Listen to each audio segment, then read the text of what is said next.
step-by-step vision board walkthrough. I did one in 2016 and I missed it in 2017, and I didn't want to miss it for this year. But what's really interesting is I was cleaning up, and as I was cleaning up and sort of like rounding down to my cleaning up, I started to put things down on my vision board just sort of like naturally. It was just sort of like flowing and coming up, and I didn't want to stop. But then I remembered that I said that I wanted to record a step-by-step for 2018, so I stopped. I pulled out my camera equipment just so that I can make sure that I document 2018's vision board step-by-step tutorial for you all. And it's very interesting because it's coming up very creative and not like any of the other vision boards that I've done. And I'm super excited about that. I think that perhaps maybe because it's my 10th board, maybe just because of like, you know, all of the rest that I was able to experience in 2017, I just feel so much more creative, and I'm super excited about sharing that process with you all. So let's talk about quickly what are the essentials to creating an effective vision board. And you guys know I talk about this in my other video, but it's worth mentioning again. You want to stay hydrated. Like, I cannot emphasize enough how important hydration is when you're doing a vision board. And it's important because it actually does help the brain. Your brain, just like your body, is primarily water, right? Like, all of the things that are moving around, the neurotransmitters and all those words that we can't pronounce, they're able to do that better when you have hydration or water in your system. So I actually just have like a regular glass of like cold water, but then I also have, because you guys know it takes a little bit to do a vision board, I also have like, I think this is like 26 ounces of water, and this has a little bit of apple cider vinegar in it. I've been cleaning all day and I forgot to drink my apple cider vinegar this morning, so I just figured that I would do it while I was creating my vision board. But it does have a little bit of a taste to it, and every time I drink, I don't want to have that flavor, so that's why I also have my regular water. Plus, I like drinking regular water inside wine glasses because it makes me feel fancy. So you want that, and then you want snacks. I've been telling you guys throughout all of my videos that I've been like the snacking queen as of late, and doing this vision board is no exceptions. My favorite snacks right now have been the pistachios, and this is not sponsored or anything. I'm just telling you guys how good these are. They are the salt and pepper pistachios. I'm like, these things are freaking amazing. So I have those, and then I have a little bit of Ghirardelli chocolate. My preference is the sea salt caramel. Dark chocolate sea salt caramel. I'm sort of in love with them right now. I'm gonna have to re-up in the middle of this vision board process because I'm running really low on those snacks. I'll probably pop some popcorn too because I like popcorn as well. But you want to have hydration, water. I highly encourage you to do water, or if you're going to do a juice, like do a juice like the pomegranate juice or sugar-free juices. And the reason why is because, again, one, you want your brain to be as optimal as possible when you are, you know, creating and constructing the vision for your life. But also because if you do sugar, or if you do caffeine, or if you do any sort of stimulant, you're going to crash some time period during this process. Well, that's not fair. You may crash some time period during this process. And the idea is that you don't want to crash when you're thinking about this life that you want. Like, I mean, you literally get to craft this gorgeous, amazing picture of all of the things that you want this year. So I highly encourage you to do water or some non-caffeinated, non-sweetened drink, just so that you can stay hydrated throughout the process, and snacks so that way you don't, you know, lose your creative mojo and train of thought when you're processing. So those are the big things. You obviously also need magazines. You need scissors, markers, glue. You need poster board, and tape, poster board, glue, markers. You can always, I like to use Post-its and just other additional things. Also, one of the things that I just put just in the atmosphere is a candle. I'm very zen right now. I've cleaned my whole entire house, like top to bottom, and I'm doing like this super non-toxic environment, and so it feels amazing in here. But like, the candle is just very soothing, just to have that, like, to set the tone in the background for what I'm doing.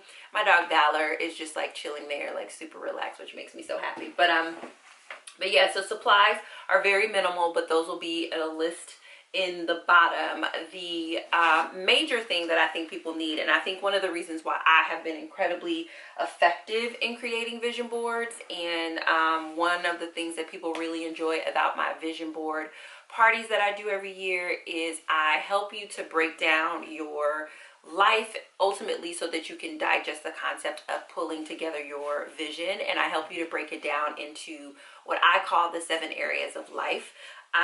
And so before I start to show you guys what I've been putting down and sort of just allow you to observe that process, let's talk about the 7 areas of life and why it's so important to, when you are creating your vision board, to actually consider intentions for each of these areas. So the 7 areas of life, and I've come up with an acronym, SPECIAL. So if you write SPECIAL down one side of your page and then you fill in the rest, it will spell out SPECIALs. The S stands for spiritual, the P stands for professional, the E stands for educational, the C stands for self-care / personal, the I stands for income / finances, the A stands for associations, and the L stands for leisure. And what I like to tell people when they come to my events is that a happy life is special. A fulfilled, satisfied life is special. And that means you have actually taken care of, examined each of the 7 areas of life. And for some people, it's a little bit of a harder concept to grasp. And one of the things that I found really work is equating your one life to the one body that you have. So we all know that I have one body, you have one body, but we also know that our body is made up of critical systems. There's actually 11 critical systems that you have. You have your circulation system, your respiratory system, your digestive system. And we also know that if any one of these systems shuts down, our one body has all of the symptoms and side effects shows up in our one body.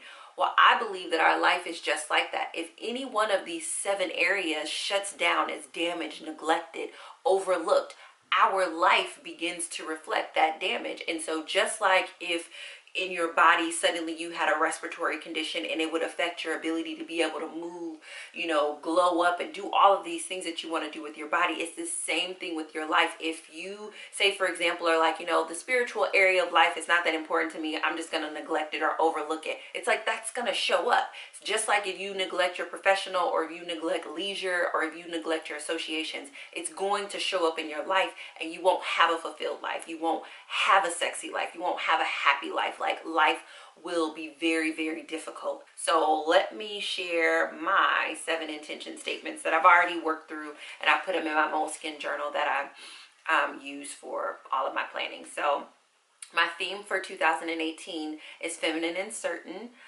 For the spiritual area of my life, my intention is to stay surrendered. And so you will see that reflected on my vision board, is the idea of me staying surrendered. 2017, I had to rest. I became very ill, and it was necessary. But it was it's very difficult to rest in a society that tells you you have to go in order for you to be anything. But I realized that in me going and in me doing, there was an element where my relationship with God was being stifled. And so in an effort to keep that line of communication and keep my relationship with God flourishing, I want to stay surrendered. And staying surrendered means staying in alignment and staying clear and staying certain and confident about what God is telling me to do, despite what everyone else expects me to be doing or wants me to be doing in this particular season of my life. In my professional area of life, my intention is to nurture and grow my email list, to systemize my new business, and to SEO optimize my blog and my YouTube channel. And that's pretty self-explanatory. That's very on the nose for what I want to do professionally. And something that I talk about for the professional area of life, I want you to understand that when I say profession, the professional area of life, I don't mean your job or your work or even your career. What I really mean is your contribution to society. Like, what do you do to contribute to society, and what intention do you want to have around that? So I'm very specific in how I contribute to society. I travel around the world inspiring people to create real happiness. Well, if I want to progress in that area, if I really want that area to be as efficient and suited to my lifestyle as possible, there are some things that I need to do, some very tactical things that I need to do, which include these 3 things that I just listed. So it's like, if you're a stay-at-home mom, your contribution to society is the love and care of your children. If you're a housewife, your contribution is the maintenance and upkeep of your home, and the health and well-being that surrounds your husband if he's the one who's working, and you're a housewife. If you are an entrepreneur or you're an artist, your contribution doesn't, I don't want you guys to get lost in the idea of, I don't have a career yet, so professional doesn't matter, or I have a non-traditional career or job, and so professional doesn't matter, because professional is really about what is your contribution to society, and how can you move forward in that, intending to become all that you want to be professionally. The educational area of life, for me, I want to study marketing and psychology at length. I was going to use the word master, but I don't want to master marketing and psychology. I just want to study it and know it better so that I can use it more efficiently throughout all of the areas of my life, both personally and professionally.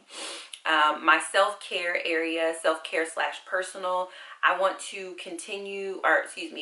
I intend to continue functional medicine practices to heal mental, emotional, and physical limitations and symptoms. This is very, very important. And I mentioned this before. The self-care personal area often gets confused with the association family area, because sometimes we think that our friends and our family, our associations, they are us, and they're not. Self-care is personal, like personal to you, but also I want you to understand that your self-care personal area doesn't necessarily have to be associated specifically with your body or your health overall. Like, for example, I know my best friend, we've been talking about her vision board, and she's moving this year out of the home that she's in, and I think that that's a personal intention to be able to move into a space of your own, whether you're moving for physical space, you're moving for that emotional space. When you have like roommates and stuff like that, that can be overwhelming, but that's a great intention for your personal area, is to move into a new home environment that suits your overall well-being. But that's for you personally, if that makes sense. But your self-care personal area is really about you doing something that benefits you. It's about you using the S word and being totally selfish. This is your whole life, but this is the area of your life where you get to be completely and totally selfish. So the next intention that I have is my income and finance intention. And my income and finance intention is to earn $50K and to follow the Dave Ramsey Financial Peace University baby steps.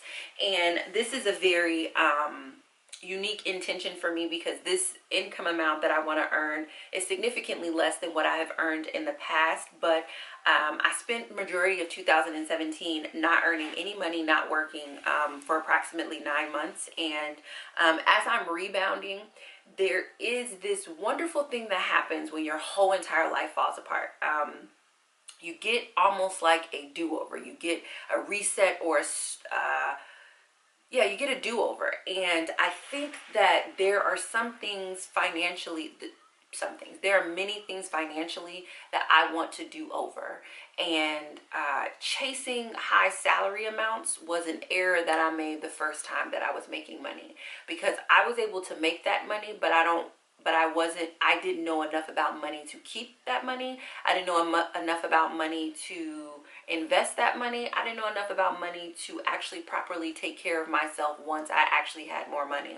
And so rather than financially speeding to earn a significant dollar amount with the hopes that that dollar amount is going to somehow magically fix or change my life, I want to slowly step into financial abundance, so that way psychologically and emotionally I can be prepared for it. And I'm excited about doing the do-over, especially doing the do-over financially. And the best way that I can explain it to you is just like, imagine if life gave you an opportunity to imagine if life was like, you get to do your finances over, but you don't just get to do them over because I wiped your mind of all of the information that you learned along the way. No, you're going to know everything that the last 10, 12 years of adulting has taught you, but I'm going to literally give you, however life managed to do this, I'm going to give you the mental space to feel like you're getting a fresh start and a do-over, and you get to use as much of the wisdom from the last 10 to 12 years in the game as you want, but you get to do it over. And in me doing it over, I want to be psychologically, emotionally, mentally, spiritually prepared for the abundance that is mine. I mean, you guys know that I want to be a millionaire. I talk about it all the time, but there are many paths to becoming a millionaire, and I took one path and I was wrong. It was the wrong path for me, and so now I'm doing another one. So 50K is what I want to earn this year, following the Dave Ramsey baby step. I want to live off 25 and put 25,000 towards debt. So I want to earn net 50K. So I would probably earn anywhere from like 65 to 75 over that, so that taxes and stuff like that. So but that's my intention for income and finances. My intentions for my associations, the way that I want you to see that is your friends, your family, and any sort of network relationships that you have. It's essentially your relationships. So all of your associations, if you're married, if you have children, if you have friends, if you etc., etc. So my intention for my associations and relationships are to nurture my son. This year my son will be 16 years old, and through this year of rest, not only have I learned a lot, just because therapy is awesome and you should go to therapy, but because I was in therapy, and there's so many childhood wounds that were blocking me from fully being able to embrace, appreciate, experience my role as a mother, there is this overwhelming feeling and desire to nurture my son, and not nurture him in like oh, I want him to be a baby. No, I don't want him to be a baby. I loved his baby time, but nobody really talks to you about being a parent of a teenager. And he's a whole entire teenager. He's literally 1 year younger than the year I was when I got pregnant with him, which blows my mind. But I just want to nurture my son. I want to offer him and support him and give him the things that he needs as a young man who is going to grow up to be someone's amazing husband, and someone's amazing father, and someone's amazing whatever he does professionally, and someone's like, he's my amazing son. And I just want to lean into it a little bit more. So that's my number one intention for association, is just to nurture him at this stage in his life. He's 16, or he'll be 16. It really blows my mind. So, and then last but certainly not least is your leisure area. The leisure area of life, much like education, and I don't know if I mentioned this before, but leisure and education are the most neglected areas of life. Your leisure area of life is where you intentionally rest, relax, restore, and have fun. Like, it is so important to living a fulfilled, satisfied life. And in the Western culture in America, this is the place where we neglect ourselves the absolute most. But my intention for my leisure area is to rest mindfully. And specifically what I mean by that is that every 7 days, I'm going to take a day off. Every 7 weeks, I'm going to take a week off. Every 7 months, I'm going to take a month off. And every 7 years, I'm going to take a year off. So what that translates to in a year's time is essentially a quarter of rest is what you get in a year's time, which, if you think about like agriculture and farming and stuff like that, and sort of the way that we were before there was technology and you were on 24 hours, rest was sort of built into everyone's lifestyle, because that's just sort of the way that it was. But now with technology, there is no off, there is no rest, there is no any of that. And so to most people, thinking about taking a quarter off in a year, a quarter worth of time off in a year, is insanity. But for me, it is essential to my sanity. And then when I think about taking a year off every 7 years, that means that I will be taking the entire year of 2025 off. Like, I won't be doing anything that, or I will be doing things, but it will be a leisure fun year. There will be no work in 2025, and I'm kind of excited about that. So those are my intentions, and now it's time to represent those intentions on my vision board. And so the way that you do that, right, is that you select images that represent, reflect, or remind you about these things that you set for your intention. So for example, my spiritual intention is to stay surrendered. So I need to choose things that remind me about staying surrendered. And I think for me, the greatest reminder of that is the color purple. My favorite color is purple. And anytime I think about purple, honestly, what I think about royalty. But when I think about royalty, I think about the king, and I think about God, and I think about, just my relationship to God, and how, Jesus was the King of Kings, and that means I'm a king, I'm a queen, I'm royalty. And so when I think about purple, I think about all things royal, but also when I think about all things royal, I think about how royalty is cared for. Someone else, lays out the royals' clothes, someone else cooks the royals' food, someone else does everything for the royal person, and that frees up royalty to be able to rule. And so when I think about staying surrendered, for me it is about staying surrendered in such a way that I am fully embracing all that is royal about me, and that will be represented in tons of purple, because purple brings me that feeling of royalty, reminds me of the essence of staying surrendered. But again, I could have said stayed surrendered, and what most people think when they think about being surrendered is they think, and Ian Levan had mentioned this in an episode that she did with Oprah, where she talks about people think that it's like being like this, but really surrendered is like when your chest is open and you're open to the possibilities and everything. So that will be represented throughout professionally, nurturing and growing my email list, systemizing my business, SEO optimizing. That, to me, when I think of that, I think about like the cogs of a clock and how every single thing of a clock works together. And so you'll see a lot of gears and things like that to represent that intention. And I think it's very interesting, and I'll show you when I show you my board.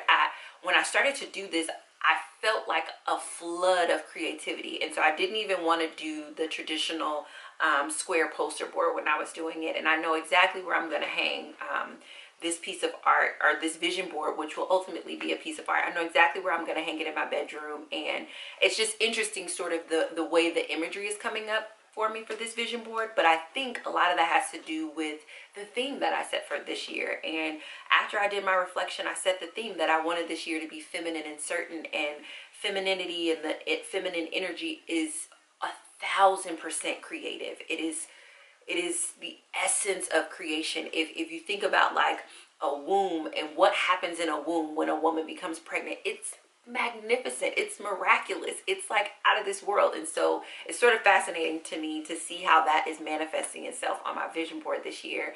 But then also to that, certainty is about saying this just is what it is. It may not make sense to you because I'm not looking for consensus. I want to be certain. And I think prior to maybe this year, prior to my year of rest, consensus was really important to me, but it's not as important to me as certainty is. And I am certain that purple feels like royalty, which reminds me of the King, which gives me reverence for Jesus Christ, which makes me feel surrendered to his majesty. Like I'm certain of it, so it's just fascinating seeing how that's coming along. So I'm going to throw you guys over my shoulder so you can see what I'm doing.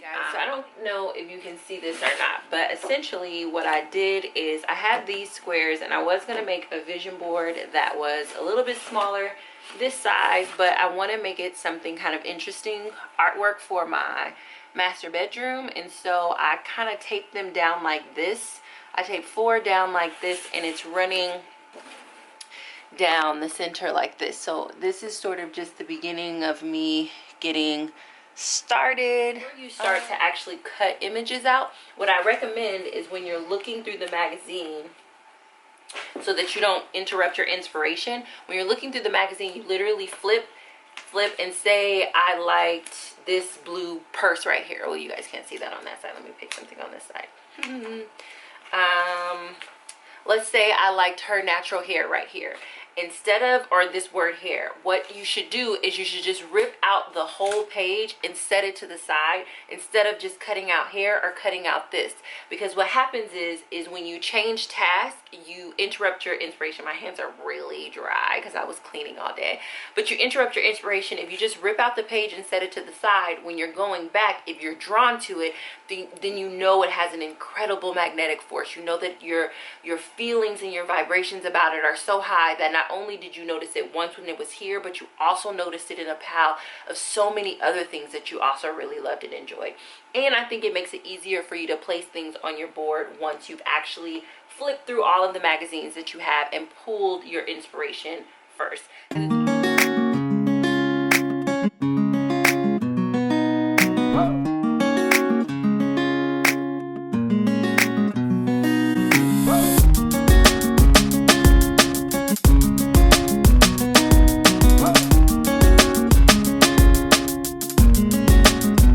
Okay, so let's break this down. So I want to bring your attention to just like the center here. You know, my theme for 2018 is feminine and certain, and so like this girl here on this side sort of represents the certainty. It's a little edgy. She has a little red bra on. She's like, you know, I'm edgy, sexy, whatever, certain. And then here I have a ballerina. One, I totally love ballet and ballerinas, but there's something very feminine about that, but also certain, because in order to do these moves, like, you have to be so strong and so like powerful and graceful at the same time. So I just feel like this section right here is really just embodying the theme. And even like if I go out a little bit, like you can see the touches of purple, which represents my spiritual area, which is to stay surrendered. And then and it's just all throughout, because again, the color purple just reminds me of that. And there are like some words that I specifically placed in purple, and that was intentional as well. My professional area of life is to nurture and grow my email list and to systematize my business. There are some holes too, because I didn't quite find all the pictures that I was looking for, but this is representing my email list. But I love that it's like on the backdrop of a typewriter, because if you're on my email list, I want you to feel like you're getting like a love letter from me, or like a handwritten letter. I actually really love letters. Like, I have a pen pal and we write each other handwritten letters. And so the typewriter is like old school analog. And so I'm just like, I want my inbox to feel old school analog. I want it to feel like getting something in the mail. So my educational area is all about diving deep into psychology and marketing. And so the psychology is really represented a lot by these abstract things, like that blot there could represent the ink blot, and just sort of like having abstract things, even the slow, fast, like opposites, and just really having to move into deep thought and understanding why people tick, how people tick, why people think the way that they think. Even here with the photography, because a lot of the images that I'm going to be sharing throughout the year are based in me learning more about psychology and then ultimately marketing. So this here is sort of like my marketing section of understanding imagery and the power of images. Remembering what I'm grateful for. The reason why that goes into marketing is because I need to reframe marketing, because I'm good at it when I'm not thinking about doing it, but the minute I'm doing it intentionally, I get weird.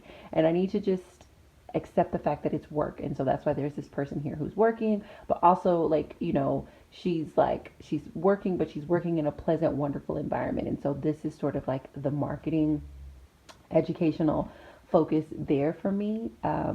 The care area / personal, the big emphasis for me there was to maintain my functional medicine practices and healing myself emotionally, mentally, and physically. And so that's represented in a couple of different ways, but specifically there are some words here like ancient remedies for modern modalities, like, and that's just to remember, just to be mindful of that. Like, while I love modern medicine and modern technology, like it doesn't sit as well with my constitution as I would like for it to. It just doesn't. And so just being okay with like going back to the basics and going slow to speed up a little bit later in life. And even just over here, like, just like this person here, this girl here who's like standing here like jazzy kind of fly, like that's a little bit of my personal area too. And understanding that like how I dress and what I'm wearing and what I'm doing is a outward expression of how I'm feeling on the inside. And so even here where it's like be iconic, like all of that kind of goes into reminding me to maintain my functional medicine practices and beliefs and healing holistically, as opposed to like curing a symptom and still having just overall issues there. So that's my care / personal. My income and finances, that's not 100% represented on here. I told you guys I wanted to do 50K and follow Dave Ramsey's Financial Peace University. I needed to print out an FPU sticker, and then I'm going to get like a 50K sign. And and that's it. But again, the overall richness and creativity of this sort of just makes me feel very abundant. So I feel like it's very attractive in that regard, in general. My associations are to nurture my relationship with my son. One of my son's favorite movie is The Game Plan, so that game plan there is representing him. And then there's like a mom who's like on the bed with her children. Even though my son is like a teenager, when I think of mothering, I think of it from that perspective, just like playing with the kids, because it always seems like the time when your child like wants you or even sometimes needs you, it's inconvenient. Like it's not going to fit into a schedule, it's not going to fit into this nice neat box. No, it's going to just be you opening yourself up to jumping on the bed, metaphorically. And so although my son is not this age, I want to be metaphorically open to him just coming around, jumping on the bed. And this is in black and white too, because I think, it's black and white. It's very simple. You're either open to your child coming in and playing, coming in and being, coming in and existing, or you're not. So that's why that is in black and white as opposed to a color picture, because I just want to remember to just be very, very simple about it like that. And then last but certainly not least, I have my leisure area, and that's really represented overall just by the shape of the board, in the sense that it's something that we do, right? Like we rest, like we have to rest, we have to go to sleep. It's something that we do. We make vision boards, right? But like, what happens when we intentionally make a vision board? It turns into like this beautiful art piece. What happens when we intentionally rest? Like it turns into the 777 that I have planned. So although there's not like a specific element of rest on here, the unconventional way that I designed this vision board really represents that rest for me. And then specifically down here with the purple and the passport, this and the globe and just different things in the background represent the 7th year, where I will be resting for a full year, and sort of like what that looks like, even the like go global and things like that. So I'm super excited about this board. And there are tons of words, because you guys know I love words. The be yourself, like at the top, it's like the crown jewel for a reason, because it's like just be yourself. Like I know that. I think we know that, but do we do that? Not always. So the last thing I want to point out is this little card that I have here in the center, and it says, "Oops is better than a what if," and that is actually my 2018 mantra. And oops is better than a what if, because I'm just gonna try. I'm just gonna put myself out there. I'm gonna do the things that are expected and unexpected, and just whatever doesn't work, it was an oops. That's it. It wasn't a mistake. It was just an oops. So if you are interested in creating a vision board this year that actually works, I highly, highly recommend you doing it. And if you need a little bit more support, I created a free 30-page ebook that breaks down how to come up with your 7 intentions, so that way your board represents your very special life, and every single intention that you have for 2018 can be represented. So if you look in the description box below, there'll be a link to sign up, and you will get that right away. I appreciate you guys so much for supporting me. I am so excited about this board, and I can't wait to see all of you guys.